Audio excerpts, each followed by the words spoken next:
കന്യാസ്ത്രീകളുടെ ജാമ്യാപേക്ഷ ഇന്ന് ഹൈക്കോടതിയിൽ സമർപ്പിക്കാനിരിക്കുന്നതുകൊണ്ട് ഇന്നത്തെ ദിവസം നിർണായകമാകും എന്ന് പറഞ്ഞുകൊണ്ടാണ് നമ്മൾ ഗുഡ് മോർണിംഗ് കേരളം ഇന്ന് ആരംഭിച്ചത്. ആ വാർത്തയിലേക്ക് തന്നെയാണ്. കാരണം നിരന്തരം ആക്രമിക്കപ്പെടുന്ന ന്യൂനപക്ഷങ്ങളെക്കുറിച്ച് സംസാരിച്ചല്ലാതെ നമുക്കിനി മുന്നോട്ട് പോകാനാകില്ല. ഛത്തീസ്ഗഡിൽ കോൺഗ്രസ് അധികാരത്തിലിരിക്കുമ്പോഴും ക്രൈസ്തവർ നിരന്തരം ആക്രമിക്കപ്പെടുന്നത് നിത്യസംഭവങ്ങളായിരുന്നുവെന്ന് യുണൈറ്റഡ് ക്രിസ്ത്യൻ കൗൺസിൽ ഭാരവാഹികൾ പറഞ്ഞു. BJP അധികാരത്തിലെത്തിയതോടെ തീവ്രത വർദ്ധിച്ചു. കൂട്ടായി നിന്ന് പ്രാർത്ഥിക്കാൻ പോലും കഴിയാത്ത സാഹചര്യമാണ് ഛത്തീസ്ഗഡിൽ അടക്കമുള്ളത് എന്നാണ് അവർ പറയുന്നത്. നമ്മുടെ റിപ്പോർട്ടർ സിബി സി ജോസഫ് കഴിഞ്ഞ കുറേ ദിവസങ്ങളായി ഛത്തീസ്ഗഡിലായിരുന്നു. സിബി തയ്യാറാക്കിയ റിപ്പോർട്ടിലേക്ക്. BJP ഭരിക്കുന്ന ഛത്തീസ്ഗഡിൽ ക്രൈസ്തവർ, പ്രത്യേകിച്ച് ന്യൂനവിഭാഗങ്ങൾ എങ്ങനെ ആക്രമിക്കപ്പെടുന്നു എന്നെല്ലാം നമ്മൾ നേർക്കാഴ്ചകൾ കണ്ടുകൊണ്ടിരിക്കുകയാണ്. ഇപ്പോൾ എന്നോടൊപ്പമുള്ളത് വിവിധ ക്രൈസ്തവ സംഘടനകളുടെ ഭാരവാഹികൾ കൂടിയാണ്. ഇവർ ഛത്തീസ്ഗഡിലുള്ളതാണ്. ഇവരോട് തന്നെ നമുക്ക് ചോദിക്കാം. എന്താണ് പേരെന്താണ്? എൻ്റെ പേര് pastor Thomas Varghese. United Christian കൗൺസിലിൻ്റെ ഡയറക്ടർ ബോർഡ് അംഗമാണ്. കഴിഞ്ഞ 25-ലധികം വർഷങ്ങളായിട്ട് ഇവിടെ കർത്താവിൻ്റെ വേല ചെയ്യുന്നു. BJP ഭരണം ഇവിടെ വന്നതിന് ശേഷം ഒരു 3 വർഷങ്ങളായിട്ട് വളരെയധികം പീഡകളാണ് ഇവിടെ ക്രിസ്ത്യൻസ് അനുഭവിക്കുന്നത്. ജ്യോതി ശർമ്മയുടെ നേതൃത്വത്തിലുള്ള ബജ്രംഗ് ദളിൻ്റെ ആളുകളാണ് ഇതിന് നേതൃത്വം നൽകുന്നത്. ഇവിടെയുള്ള ഭരണാധികാരികൾ, പോലീസുകാർ ഇവരാരും ക്രിസ്ത്യൻ സംഘടനകൾക്കോ ക്രിസ്ത്യാനികൾക്കോ അനുകൂലമല്ല. മതപരിവർത്തനമെന്ന ഒരു വിധത്തിലും തെളിയിക്കാൻ കഴിയാത്ത ആരോപണം ആരോപിച്ചുകൊണ്ട് കഴിഞ്ഞ 20-ാം തീയതി ഞായറാഴ്ച ഞങ്ങളുടെ 6 പാസ്റ്റർമാരെ ഇവിടെ ജയിലിൽ അടച്ചു. അവർ വന്ന് ബഹളമുണ്ടാക്കി. ഇവിടെ ഒരു ചർച്ചിൽ, കൈലാസ് നഗർ എന്ന് പറയുന്ന സ്ഥലത്ത് അവർ ബഹളമുണ്ടാക്കി 6 പാസ്റ്റർമാരെ അവരെ ജയിലിൽ വളരെ ക്രൂരമായിട്ട് അവരെ മർദ്ദിച്ചു. അതിനുശേഷം തിങ്കളാഴ്ച അവരെ ബെയിലിൽ ഇറക്കി. അതിനുശേഷമാണ് ഈ നൺസിൻ്റെ കേസ് വ്യാഴാഴ്ച ദിവസം ഇവിടെ പോലീസ് സ്റ്റേഷനിൽ ഞങ്ങൾ പോവുകയും കൗണ്ടർ FIR ചെയ്യാനായിട്ട് ശ്രമിക്കുകയും ഒക്കെ ചെയ്യുന്നെങ്കിലും അവർ യാതൊരു വിധത്തിലും ഇവിടുത്തെ പ്രശാസനം നമ്മളോട് കോപ്പറേറ്റ് ചെയ്യാറില്ല. അങ്ങനെയുള്ള ഒരു വളരെ അധികം ബുദ്ധിമുട്ട് അനുഭവിക്കുന്ന, ഇല്ലെങ്കിൽ എന്താണ് പറയുന്നത്, അതിന് പറയാൻ വാക്കുകൾ തന്നെ ഇല്ലാത്ത വിധത്തിലാണ് ഇവിടെ ക്രിസ്ത്യാനികളെ ഉപദ്രവിക്കുന്നത്. അവർക്ക് യാതൊരു വിധത്തിലുള്ള പ്രശാസനികമായിട്ടുള്ള പോലീസുകാർ സഹിതം വന്ന് അവരുടെ മുമ്പിൽ ഈ ആൾക്കൂട്ടമാണ് ന്യായം വിധിക്കുന്നത്. എല്ലാവർക്കും പറയാനുള്ള ഈ അനുഭവം തന്നെയാണോ? നിങ്ങൾ ഏത് ക്രൈസ്തവ സംഘടനയുടെ ഭാരവാഹിയാണ്? അതെ, എൻ്റെ പേര് പാസ്റ്റർ ജോസ് തോമസ്. കഴിഞ്ഞ 35-40 വർഷം കൊണ്ട് ഞാൻ ഛത്തീസ്ഗഡിൽ ഒരു ഇംഗ്ലീഷ് മീഡിയം സ്കൂൾ നടത്തുന്നു. അതോടൊപ്പം ഒരു പാസ്റ്ററാണ്. ഛത്തീസ്ഗഡിലുള്ള ഒരു സംഘടനയുണ്ട്, UCS, യുണൈറ്റഡ് പെൻഡക്കോസ്റ്റൽ സിനോഡ്. അതിൻ്റെ അധ്യക്ഷമാണ്, പ്രസിഡൻ്റാണ് ഞാൻ. അപ്പോൾ ഈ കുറേ വർഷങ്ങളായി ഇങ്ങനത്തെ ഒരു പ്രശ്നം ഞങ്ങൾ അനുഭവിച്ചുകൊണ്ടിരിക്കുകയാണ്. പ്രത്യേകിച്ച് ഈ BJPയുടെ ഭരണം വന്നത് മുതൽ ഓരോ ഡിസ്ട്രിക്റ്റിലും അവർ ഓരോ സൺഡേയിലും ചർച്ചിൽ പോകുന്നുണ്ട്. മിനിമം ഒരു 10 ചർച്ചിനെ അവർ ഉപദ്രവിക്കും. ഇവർ കയറി അറ്റാക്ക് ചെയ്യും, അടിക്കും, ബഹളം വെക്കും. പോലീസ് വരും, ഞങ്ങളെ പിടിച്ച് പോലീസ് സ്റ്റേഷനിൽ കൊണ്ടുപോകും. അവിടെ നിന്ന് ഞങ്ങളെ ജയിലിൽ കൊണ്ടുപോകുന്ന സ്ഥിതിയാണ് നടക്കുന്നത്. ഈ മെയ് മാസത്തിലും ഇതുപോലെ എൻ്റെ ചർച്ചിൽ വന്നായിരുന്നു. അവർ വന്ന് ഞങ്ങളെ ഉപദ്രവിച്ച് എൻ്റെ വൈഫിനെയും കുഞ്ഞുങ്ങളെല്ലാം ക്രൂരമായി മർദ്ദിച്ചു. വിശ്വാസികളെല്ലാം ഞങ്ങളെ പിടിച്ചു പോലീസ് സ്റ്റേഷനിൽ കൊണ്ടുപോയി. അവിടെ നിന്ന് ഞങ്ങളെ ജയിലിൽ കൊണ്ടുപോകുന്ന സമയത്ത് 3 നിവാസി എന്നുള്ളൊരു സംഘടന വന്നിട്ട് ഞങ്ങൾ അവിടെ നിന്ന് രക്ഷപ്പെട്ടു. ഇതിന് ഞങ്ങളുടെ ഒരു സ്കൂളുണ്ട്, ഒരു 27 വർഷം പഴക്കമുള്ള സ്കൂളാണ്. ഇതിനകത്തുനിന്ന് IAS IPS ഒക്കെ വന്ന വലിയ സ്കൂളാണ്. 100 ഡോക്ടർമാർ വന്ന സ്കൂളാണ്. എന്നാൽ ഈ സ്കൂളിനെ അവർ അടപ്പിക്കും. ഒരു 1500 പിള്ളേരുണ്ടായിരുന്ന സ്കൂൾ ഇപ്പോഴും 300 പിള്ളേർ മാത്രമേ ഉള്ളൂ. അപ്പോൾ ഞങ്ങൾക്കിവിടെ ഒരു സ്കൂൾ നടത്താൻ അനുവാദമില്ല, ഒരു ഹോസ്പിറ്റൽ നടത്താൻ അനുവാദമില്ല, ഞങ്ങൾക്ക് ചർച്ച നടത്താൻ അനുവാദമില്ല. ഈ സ്ഥിതിയിലാണ് പോകുന്നത്. പോലീസ് ഞങ്ങൾക്ക് സഹായിക്കുന്നില്ല, കളക്ടർ ഞങ്ങൾക്ക് സഹായമില്ല, ഗവൺമെൻറ് ഞങ്ങൾക്ക് സഹായമില്ല. ഞങ്ങളുടെ ജീവിതം ഈ സ്കൂളിലേക്ക് വേണ്ടിയും ഈ ദേശത്തെ നന്നാക്കാനായിട്ട് ഞങ്ങൾ വന്നവരാണ്. ഞാൻ ആ സ്കൂൾ തുടങ്ങുന്ന സമയത്ത് കവർദ എന്നുള്ള സ്ഥലമാണ്, ഡിസ്ട്രിക്റ്റിൻ്റെ പേര് കവർദ. ആദ്യത്തെ ഇംഗ്ലീഷ് മീഡിയം സ്കൂളാണ്. ഇംഗ്ലീഷിനെ കുറിച്ച് ഏതൊന്നും അറിഞ്ഞുകൂടാത്ത സ്കൂളിൽ ഞങ്ങൾ ഇത്രയും ഒരു വലിയ റിസൾട്ട് ഈ സ്കൂളിലേക്ക് കഴിഞ്ഞ 27-28 വർഷം കൊണ്ട് ഞങ്ങൾ ചെയ്തതിന് ശേഷം ഇപ്പോൾ ഞങ്ങളെ സ്കൂൾ പൂട്ടിക്കുക. ഞങ്ങളവിടെ പോകും. കാങ്കേറിൽ ഇന്നലെ ഞങ്ങൾ പോയായിരുന്നു. അവിടുത്തെ ഒരു ഹോസ്പിറ്റൽ ഉണ്ടായിരുന്നു, മാതാ ഹോസ്പിറ്റൽ. ആ 2 മാസം കൊണ്ട് അവർ ഹോസ്പിറ്റലിനെ ബന്ദ് ചെയ്യിച്ചു. ഇപ്പോഴവർ ഹോസ്പിറ്റൽ നടത്താൻ ഒക്കുന്നില്ല. കഴിഞ്ഞ ശനിയാഴ്ച ഒരു ചർച്ചിനകത്ത് കയറി ചർച്ചിലുള്ള ഒരു വിശ്വാസം മരിച്ചുപോയി. അവർ ഞായറാഴ്ച അടക്കം ചെയ്തു. ഞായറാഴ്ച അടക്കം ചെയ്തതിന് ശേഷം ഈ ചർച്ചിൽ കയറി RSSും ബജ്രംഗ് ദളും കയറി ആ ചർച്ചിനെ അടിച്ചു പൊട്ടിച്ചു, പാസ്റ്റർമാരെ ഉപദ്രവിച്ചു. തിങ്കളാഴ്ച SDMനെയും തഹസീൽദാറിനെയും കൂട്ടി അടക്കിയിരുന്ന ശവത്തെ പൊക്കിയെടുത്തതിന് ശേഷം അവർ ശവം ഇവിടെ കൊണ്ടുപോയെന്ന് അറിയത്തില്ല. ഭാര്യയും കുഞ്ഞുങ്ങളും അവർ പേടിച്ചോടി അവിടെ ഒളിച്ചിരിക്കുകയാണ്. ആ ഗ്രാമത്തിൽ കയറാനില്ല, അവർ വീടും ചർച്ചും എല്ലാം പൊട്ടിച്ചു. ഈ സ്ഥിതിയാണ് ഇങ്ങനെ ഓരോ ദിവസം നടന്നുകൊണ്ടിരിക്കുന്നത്. ഇന്നലെ രാത്രി 1 മണിക്ക് ഞങ്ങൾക്ക് ഫോൺ വന്നു.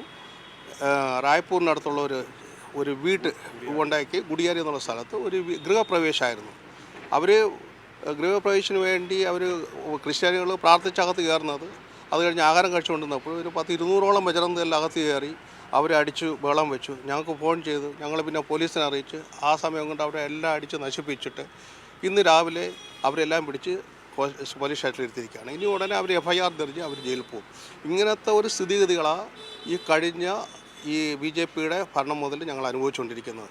ഞങ്ങൾ നേരത്തെ കോൺഗ്രസ് ഭരിക്കുമ്പോഴും ഇത് സമാനമായ നിരവധി കോൺഗ്രസ് സാറേ പറഞ്ഞാൽ കോൺഗ്രസിൻ്റെ ഭരണകാലത്ത് ഞങ്ങൾ വിചാരിച്ചു ഞങ്ങൾക്ക് അനുകൂലമായിട്ട് ക്രിസ്ത്യാനികൾക്ക് അനുകൂലമായിട്ട് തന്നെ നിൽക്കും. ക്രിസ്ത്യാനികൾക്ക് മേളിൽ കോൺഗ്രസ് ഭരണമായിരുന്നാലും BJP ഭരണമായിരുന്നാലും കള്ള കേസ് ഉണ്ടാക്കി മതപരിവർത്തനത്തിൻ്റെ പേരിൽ. മതപരിവർത്തനം എന്ന് പറഞ്ഞു കഴിഞ്ഞാൽ യഥാർത്ഥമായും മതപരിവർത്തനം നടക്കുന്ന കളക്ടറിൻ്റെ ഓർഡറോട് കൂടിയാണ് നടക്കുന്നത്. എല്ലാ ചർച്ചുകളിലും ഇങ്ങനെ മറ്റു മതത്തിൽ നിന്ന് വരുന്നവരെ ഒരു ഫോം ഫില്ലപ്പ് ചെയ്ത് കളക്ടറുടെ അനുവാദത്തോടു കൂടിയാണ് അവരെ മറ്റ് മതത്തിൽ ആക്കുന്നത്.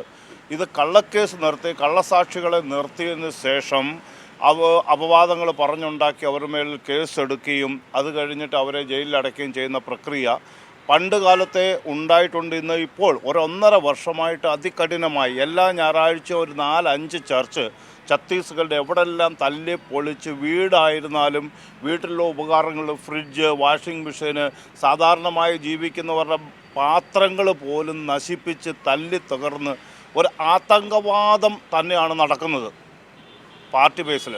ഇപ്പോൾ ഞാൻ പറയുകയാണെങ്കിൽ നിങ്ങൾ കേരളത്തിൽ നിന്ന് വന്ന ഞങ്ങളുടെ സഹോദരന്മാരാണ്.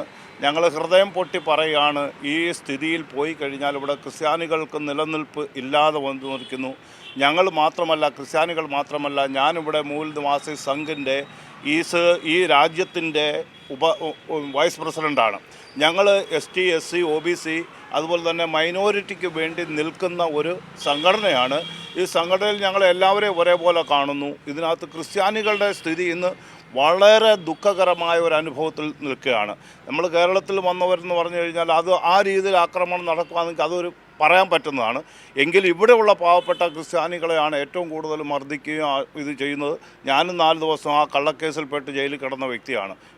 അപ്പോൾ നമ്മൾ പറയാനുള്ള കാരണം എന്ന് പറഞ്ഞാൽ ഇപ്പോൾ നമ്മുടെ കേരളത്തിൽ BJPയുടെ അധ്യക്ഷനായ ശ്രീമാൻ ബഹുമാനപ്പെട്ട ചന്ദ്രശേഖർ സാർക്ക് ഒരു ചെറിയ ഒരു മെസ്സേജ്, ഒരു ആർട്ടിക്കിൾ നമ്മുടെ ഫേസ്ബുക്കിനകത്ത് വന്നു. അവിടെ അവരൊന്നും ഈ നൻസിനെ പറ്റി ജയിലിലിട്ടിരിക്കുന്നു. അത് കള്ളക്കേസ് കൊടുത്ത് പോലീസന്മാരുടെ മുമ്പിൽ വെച്ച് ആക്രമണകാരികൾ അവരെ ഉപദ്രവിച്ച് ആ പെൺകുട്ടികളെ വശീകരിച്ച് അവരെ കൊണ്ട് കള്ളം പറയിപ്പിച്ചതിന് ശേഷം അവരെ പിടിച്ചിരിക്കുകയാണ്. അവരങ്ങനെയുള്ളവരല്ല. ഞങ്ങൾ വ്യക്തമായി പറയാം, ആ നൻസ് അങ്ങനെയുള്ളവരല്ല. ആ 2 പെൺകുട്ടികളെ കൊണ്ടുപോകാൻ അവർ ആഗ്രയിൽ നിന്ന് കഷ്ടപ്പെട്ട് ഇവിടെ കൊണ്ടുവന്ന് നല്ല രീതിയിൽ അവരെ അവിടെ കൊണ്ട് എത്തിച്ച് അവർക്ക് നല്ലൊരു ഭാവി കൊടുക്കാൻ വേണ്ടി ഉദ്ദേശത്തിൽ അവർ വന്നിരിക്കുന്നത്. സിസ്റ്റർമാരുടെ സംഘടന അങ്ങനെ തന്നെയാണ് ചെയ്യുന്നത്. അവർ വളരെ ത്യാഗ മനസ്ഥിതി ഉള്ളവരും പാവപ്പെട്ട ഉള്ളവരെ വിദ്യാഭ്യാസം കൊടുക്കുകയും അവർ ജോലി അഭ്യസിപ്പിച്ച് അവരെ നല്ല നിലയിലാക്കുന്നവരാണ്. അവരുടെ മേളിൽ കള്ളക്കേസ് കൊടുത്തിരിക്കുന്നു. ഇത് മാത്രമല്ല, നമ്മുടെ BJPയുടെ അധ്യക്ഷനായ ശ്രീമാൻ ചന്ദ്രശേഖർ സാർ പിന്നെ കേരളത്തിലെ അദ്ദേഹത്തിൻ്റെ ഒരു വാട്സപ്പിൽ ഒരു ചെറിയ മെസ്സേജ് വന്നിരിക്കുന്നു. പെന്തക്കോസ്തുകാരായിരിക്കും അവരെ മതപരിവർത്തനം ചെയ്യുന്നത് എന്നുള്ളത്. എന്നാൽ പെന്തക്കോസ്തുകാരെന്ന് പറയുന്ന ഒരു സമുദായം മതപരിവർത്തനമല്ല ചെയ്യുന്നത്, മാനസാന്തര പരിവർത്തനമാണ്, മനസ്സിൻ്റെ പരിവർത്തനമാണ് ചെയ്യുന്നത്. മദ്യപിച്ച് വെറുക്കൂത്തുകൾ പിടിച്ച് ഇവിടെ റോഡിൽ കിടക്കുന്നവരെ എടുത്തുകൊണ്ട് പോയി അവരെ മദ്യപിക്കരുതെന്ന് പറയും. കൊലപാതകത്തും ചെയ്യുന്നവനെ കൊലപാതകം ചെയ്യരുതെന്ന് പറയും. അവർ ഭാര്യയും ഭർത്താവിനെ അമ്മയെ അപ്പനെ ഉപദ്രവിച്ച് നശിപ്പിക്കുന്നവരെ അങ്ങനെ ചെയ്യരുതെന്ന് പറഞ്ഞ് അവനെ മാനസാന്തരപ്പെടുത്തി എടുക്കുകയാണ്, ഒരു നല്ല മനുഷ്യനാക്കി എടുക്കുകയാണ് ഞങ്ങൾ ചെയ്യുന്നത്, ഇല്ല പെന്തക്കോസ്തുകാർ ചെയ്യുന്നത് പൊതുവെ. അപ്പോൾ അദ്ദേഹത്തിന് മാനസാന്തരവും മത പരിവർത്തനവും പറ്റിയുള്ള അറിവ് പോലും ഇല്ലാത്ത ഒരു വ്യക്തി കേരളത്തിലെ BJPയുടെ അധ്യക്ഷനായിരിക്കുന്നതിൽ ഞങ്ങൾക്ക് വളരെ ദുഃഖമുണ്ട്. മാത്രമല്ല, അദ്ദേഹം പറഞ്ഞ ഒരു വാക്കെന്ന് പറയുന്നത് ബജരംഗ ദൾ എന്ന് പറയുന്ന ഒരു സംഘടന BJPയുടേത് അല്ല എന്ന് പറഞ്ഞു. BJPയുടെ ഒരു സംഘടനയല്ല ബജറംഗ് ദൾ എന്ന് അദ്ദേഹം പറഞ്ഞുവെങ്കിൽ ഞാൻ അദ്ദേഹത്തെ അറിയിക്കാൻ വേണ്ടി ഒരു ചോദ്യം ചോദിക്കുകയാണ്. BJP ഭരിക്കുന്ന ഈ ഛത്തീസ്ഗഡിൽ ബജറംഗ് ദളിൻ്റെ പേരിൽ അവർ വിളിച്ചുകൊണ്ട് വന്ന് അവർ മറ്റുള്ളവരെ ആക്രമിക്കുമ്പോൾ ഇവിടെയുള്ള പോലീസുകാർ, IAS IPS പോലുള്ള കളക്ടേഴ്സ് പോലുള്ള ഇവിടെയുള്ള ഭരിക്കുന്ന നേതാക്കന്മാർ, മന്ത്രിമാർ പോലും 50 പേരായ ബജറംഗ് ദളെ ഭയപ്പെട്ടിട്ട് അവരുടെ അടിമകളായി ജോലി ചെയ്യുകയാണ്. അങ്ങനെയാണെങ്കിൽ അവർ BJPക്കാർക്ക് ഇത്ര അധികാരമില്ലയോ? അവരുടെ അല്ലാത്ത ഒരു പാർട്ടി 50 പേർ അക്രമങ്ങൾ ചെയ്യുമ്പോൾ അവരെ പിടിച്ചു കെട്ടാൻ അവരെ കൊണ്ട് പറ്റില്ലയോ? എൻ്റെ പേര് പാസ്റ്റർ ഷാജി ജോൺ. ഞാൻ കേരളത്തിൽ തൃശ്ശൂരിൽ നിന്നാണ് ഇവിടെ കടന്നു വന്നിരിക്കുന്നത്. ഇവിടെ ഛത്തീസ്ഗഡിൽ ഇപ്പോൾ നടന്നുകൊണ്ടിരിക്കുന്നത് മതപരിവർത്തനം എന്ന പേരിൽ ഇവിടെ ചർച്ചുകൾ തല്ലിപ്പൊളിക്കുക, വീടുകൾ തല്ലിപ്പൊളിക്കുക, ആക്രമിക്കുക, വഴിയിൽ വെച്ച് പിടിക്കുക, പ്രാർത്ഥനാ ഗ്രൂപ്പുകളെ ആക്രമിക്കുക.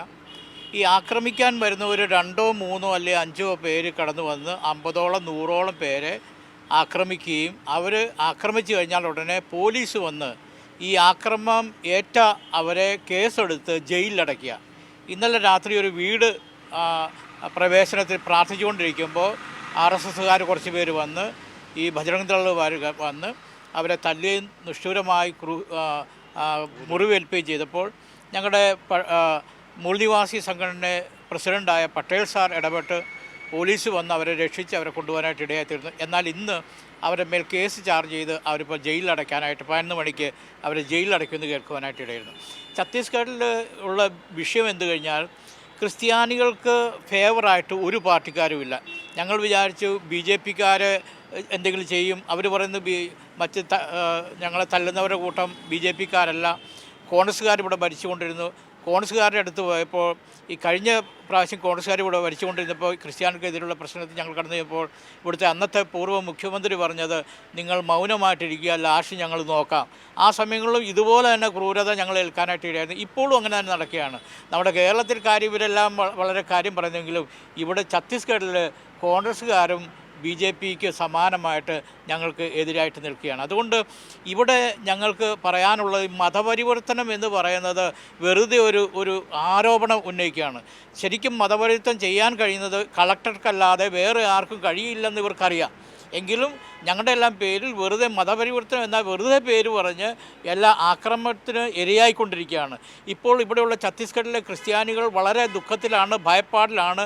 ഞങ്ങളെല്ലാം വീടുകളിൽ പോലും ഭയത്തോടു കൂടി ഇരിക്കുകയാണ്. ഏത് നിമിഷവും ആൾക്കാർ കടന്നു വന്ന് ഞങ്ങളെ ആക്രമിക്കാനിടയായിത്തീരും. അത് ഗവൺമെൻറ് കൂടെയുണ്ട്.